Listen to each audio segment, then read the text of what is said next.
Ora, a primeira aliança tinha regras para adoração e também um tabernáculo terreno. Foi levantado um tabernáculo. Na parte da frente, chamada Lugar Santo, estavam o candelabro, a mesa e os pães da presença. Por trás do segundo véu havia a parte chamada Santo dos Santos, onde se encontravam o altar de ouro para o incenso e a arca da aliança, totalmente revestida de ouro. Nessa arca estava um vaso de ouro contendo maná, a vara de Arão que floresceu e as tábuas da aliança. Acima da arca estavam os querubins da glória, que com sua sombra cobriam a tampa da arca. A respeito dessas coisas não cabe agora falar detalhadamente. Estando tudo assim preparado, os sacerdotes entravam regularmente no lugar santo do tabernáculo para exercer o seu ministério. No entanto, somente o sumo sacerdote entrava no Santo dos Santos apenas uma vez por ano, e nunca sem apresentar o sangue do sacrifício, que ele oferecia por si mesmo e pelos pecados que o povo havia cometido por ignorância.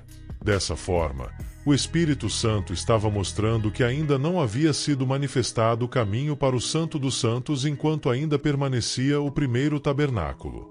Isso é uma ilustração para os nossos dias, indicando que as ofertas e os sacrifícios oferecidos não podiam dar ao adorador uma consciência perfeitamente limpa.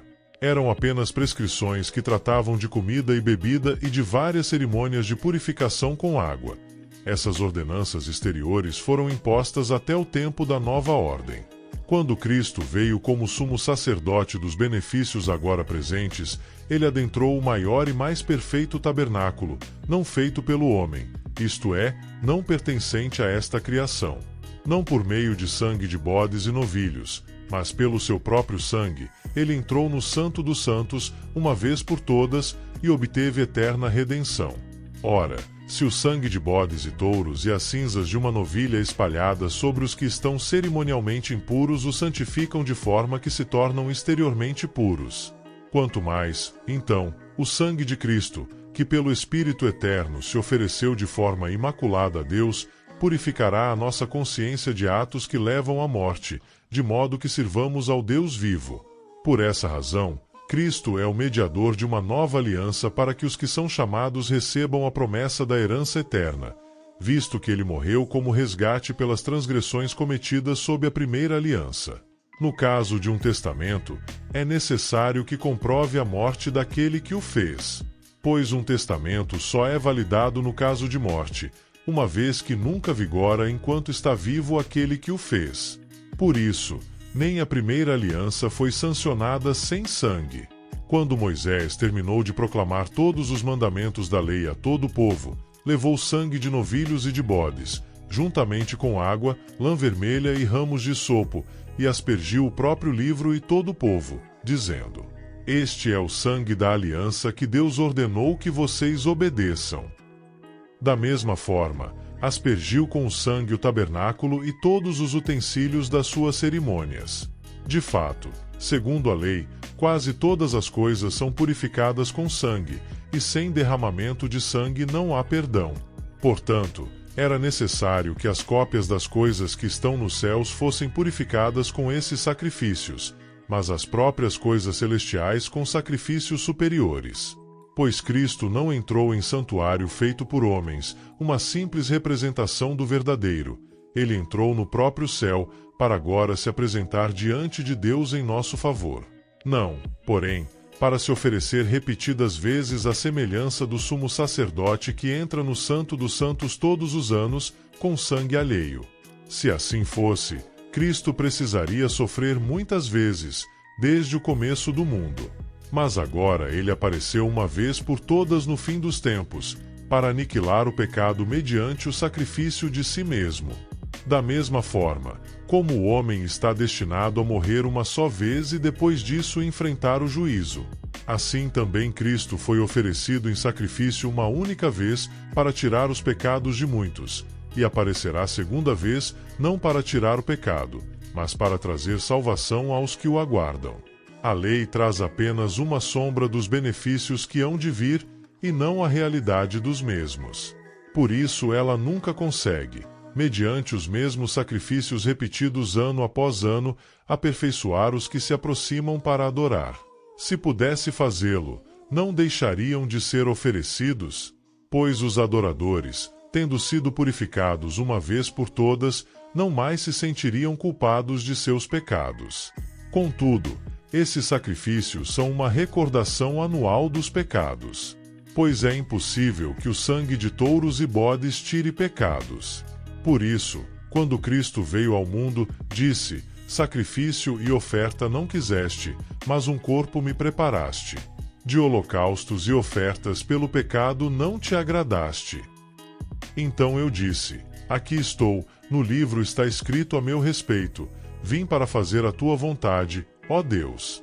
Primeiro ele disse: sacrifícios, ofertas, holocaustos e ofertas pelo pecado não quiseste, nem deles te agradaste, os quais eram feitos conforme a lei.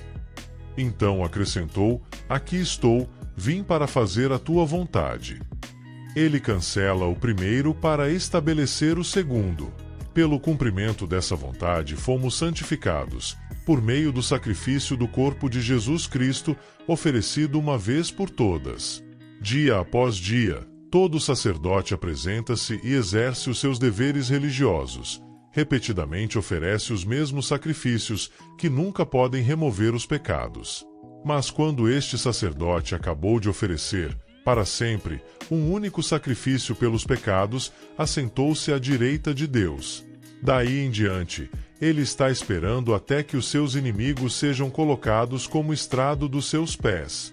Porque, por meio de um único sacrifício, ele aperfeiçoou para sempre os que estão sendo santificados.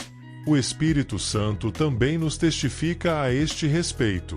Primeiro ele diz: esta é a aliança que farei com eles. Depois daqueles dias, diz o Senhor, porei as minhas leis em seus corações e as escreverei em suas mentes.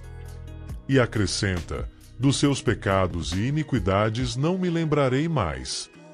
Onde essas coisas foram perdoadas, não há mais necessidade de sacrifício pelo pecado. Portanto, irmãos, temos plena confiança para entrar no Santo dos Santos pelo sangue de Jesus, por um novo e vivo caminho que ele nos abriu por meio do véu, isto é, do seu corpo. Temos, pois, um grande sacerdote sobre a casa de Deus. Sendo assim, aproximemo-nos de Deus com um coração sincero e com plena convicção de fé, tendo os corações aspergidos para nos purificar de uma consciência culpada e tendo os nossos corpos lavados com água pura. Apeguemo-nos com firmeza à esperança que professamos, pois aquele que prometeu é fiel. E consideremo-nos uns aos outros para incentivar-nos ao amor e às boas obras. Não deixemos de reunir-nos como igreja, segundo o costume de alguns, mas encorajemo-nos uns aos outros, ainda mais quando vocês veem que se aproxima o dia. Se continuarmos a pecar deliberadamente depois que recebemos o conhecimento da verdade, já não resta sacrifício pelos pecados, mas tão somente uma terrível expectativa de juízo e de fogo intenso que consumirá os inimigos de Deus. Quem rejeitava a lei de Moisés morria sem misericórdia pelo depoimento de 2 ou 3 testemunhas. Quão mais severo castigo, julgam vocês, merece aquele que pisou aos pés o Filho de Deus, que profanou o sangue da aliança pelo qual ele foi santificado e insultou o Espírito da graça? Pois conhecemos aquele que disse: a mim pertence a vingança, eu retribuirei, e outra vez o Senhor julgará o seu povo. Terrível coisa é cair nas mãos do Deus vivo. Lembrem-se dos primeiros dias, depois que vocês foram iluminados, quando suportaram muita luta e muito sofrimento. Algumas vezes vocês foram expostos a insultos e tribulações, em outras ocasiões fizeram-se solidários com os que assim foram tratados. Vocês se compadeceram dos que estavam na prisão e aceitaram alegremente o confisco dos próprios bens, pois sabiam que possuíam bens superiores e permanentes. Por isso, não abram mão da confiança que vocês têm, ela será ricamente recompensada. Vocês precisam perseverar, de modo que, quando tiverem feito a vontade de Deus, recebam o que ele prometeu. Pois em breve, muito em breve, aquele que vem virá, e não demorará. mas o meu justo viverá pela fé. E, se retroceder, não me agradarei dele. Nós, porém, não somos dos que retrocedem e são destruídos, mas dos que creem e são salvos. Ora, a fé é a certeza daquilo que esperamos e a prova das coisas que não vemos. Pois foi por meio dela que os antigos receberam bom testemunho. Pela fé entendemos que o universo foi formado pela palavra de Deus, de modo que o que se vê não foi feito do que é visível. Pela fé Abel ofereceu a Deus um sacrifício superior ao de Caim. Pela fé ele foi reconhecido como justo, quando Deus aprovou as suas ofertas. Embora esteja morto, por meio da fé ainda fala. Pela fé Enoque foi arrebatado, de modo que não experimentou a morte. Ele já não foi encontrado porque Deus o havia arrebatado, pois antes de ser arrebatado recebeu testemunho de que tinha agradado a Deus. Sem fé é impossível agradar a Deus, pois quem dele se aproxima precisa crer que ele existe e que recompensa aqueles que o buscam. Pela fé Noé, quando avisado a respeito de coisas que ainda não se viam, movido por santo temor, construiu uma arca para salvar sua família. Por meio da fé ele condenou o mundo e tornou-se herdeiro da justiça que é segundo a fé. Pela fé Abraão, quando chamado, obedeceu e dirigiu-se a um lugar que mais tarde receberia como herança, embora não soubesse para onde estava indo. Pela fé peregrinou na terra prometida como se estivesse em terra estranha. Viveu em tendas, bem como Isaque e Jacó, co-herdeiros da mesma promessa. Pois ele esperava a cidade que tem alicerces, cujo arquiteto e edificador é Deus. Pela fé, Abraão, e também a própria Sara, apesar de estéril e avançada em idade, recebeu poder para gerar um filho, porque considerou fiel aquele que lhe havia feito a promessa. Assim, daquele homem já sem vitalidade originaram-se descendentes tão numerosos como as estrelas do céu e tão incontáveis como a areia da praia do mar. Todos estes ainda viveram pela fé, e morreram sem receber o que tinha sido prometido. Viram-nas de longe e de longe a saudaram, reconhecendo que eram estrangeiros e peregrinos na terra. Os que assim falam mostram que estão buscando uma pátria. Se estivessem pensando naquela de onde saíram, teriam oportunidade de voltar. Em vez disso, esperavam eles uma pátria melhor, isto é, a pátria celestial. Por essa razão Deus não se envergonha de ser chamado Deus deles, pois preparou-lhes uma cidade. Pela fé Abraão, quando Deus o pôs à prova, ofereceu Isaque como sacrifício. Aquele que havia recebido as promessas estava a ponto de sacrificar o seu único filho. Embora Deus lhe tivesse dito: por meio de Isaque a sua descendência será considerada. Abraão levou em conta que Deus pode ressuscitar os mortos, e, figuradamente, recebeu Isaque de volta dentre os mortos. Pela fé Isaque abençoou Jacó e Esaú com respeito ao futuro deles. Pela fé Jacó, à beira da morte, abençoou cada um dos filhos de José e adorou a Deus, apoiado na extremidade do seu bordão. Pela fé José, no fim da vida, fez menção do êxodo dos israelitas do Egito e deu instruções acerca dos seus próprios ossos. Pela fé Moisés, recém-nascido, foi escondido durante 3 meses por seus pais, pois estes viram que ele não era uma criança comum e não temeram o decreto do rei. Pela fé Moisés, já adulto, recusou ser chamado filho da filha do faraó, preferindo ser maltratado com o povo de Deus a desfrutar os prazeres do pecado durante algum tempo. Por amor de Cristo, considerou a desonra riqueza maior do que os tesouros do Egito, porque contemplava a sua recompensa. Pela fé saiu do Egito, não temendo a ira do rei, e perseverou, porque via aquele que é invisível. Pela fé celebrou a Páscoa e fez a aspersão do sangue, para que o destruidor não tocasse nos fios mais velhos dos israelitas. Pela fé o povo atravessou o Mar Vermelho como em terra seca, mas, quando os egípcios tentaram fazê-lo, morreram afogados. Pela fé caíram os muros de Jericó, depois de serem rodeados durante 7 dias. Pela fé a prostituta Raabe, por ter acolhido os espiões, não foi morta com os que haviam sido desobedientes. Que mais direi? Não tenho tempo para falar de Gideão, Baraque, Sansão, Jefté, Davi, Samuel e os profetas, os quais pela fé conquistaram reinos, praticaram a justiça, alcançaram o cumprimento de promessas, fecharam a boca de leões, apagaram o poder do fogo e escaparam do fio da espada. Da fraqueza tiraram força, tornaram-se poderosos na batalha e puseram em fuga exércitos estrangeiros. Houve mulheres que, pela ressurreição, tiveram de volta os seus mortos. Alguns foram torturados e recusaram ser libertados, para poderem alcançar uma ressurreição superior. Outros enfrentaram zombaria e açoites, outros ainda foram acorrentados e colocados na prisão, apedrejados, cerrados ao meio, postos à prova, mortos ao fio da espada.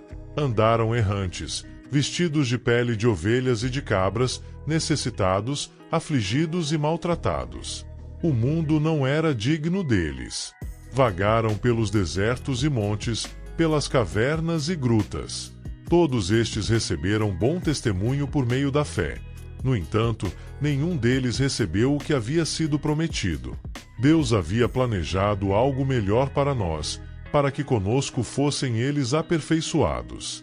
Portanto, também nós, uma vez que estamos rodeados por tão grande nuvem de testemunhas, livremo-nos de tudo o que nos atrapalha e do pecado que nos envolve, e corramos com perseverança a corrida que nos é proposta, tendo os olhos fitos em Jesus, autor e consumador da nossa fé.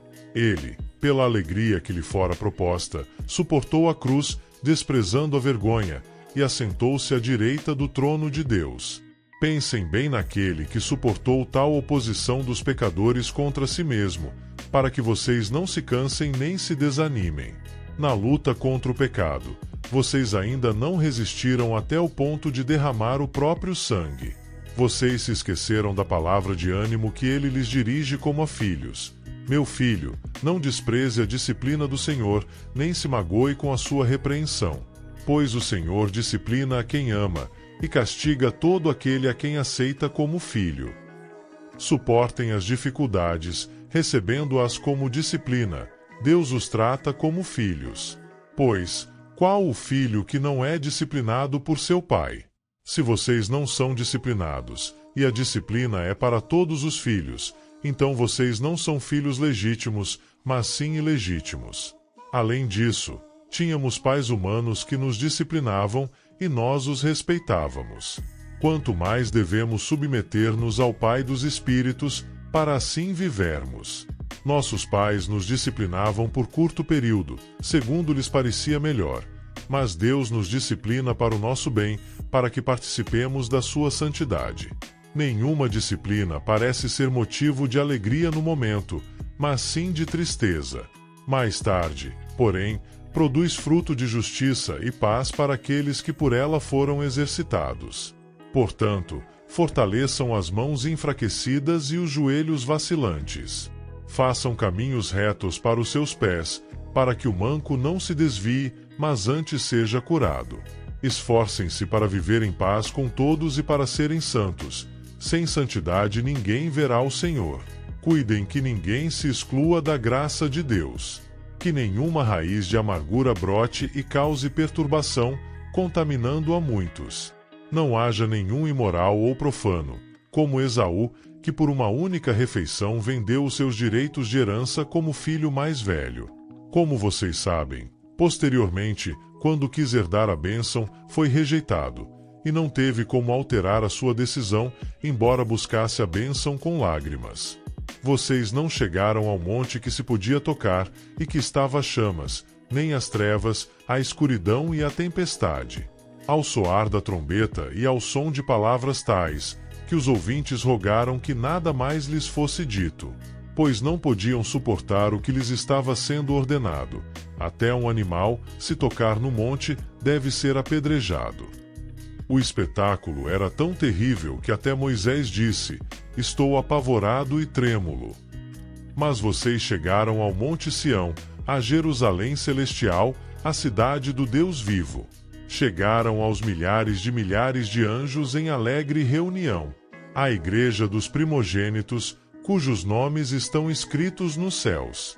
Vocês chegaram a Deus, juiz de todos os homens, aos espíritos dos justos aperfeiçoados, a Jesus, mediador de uma nova aliança, e ao sangue aspergido, que fala melhor do que o sangue de Abel cuidado.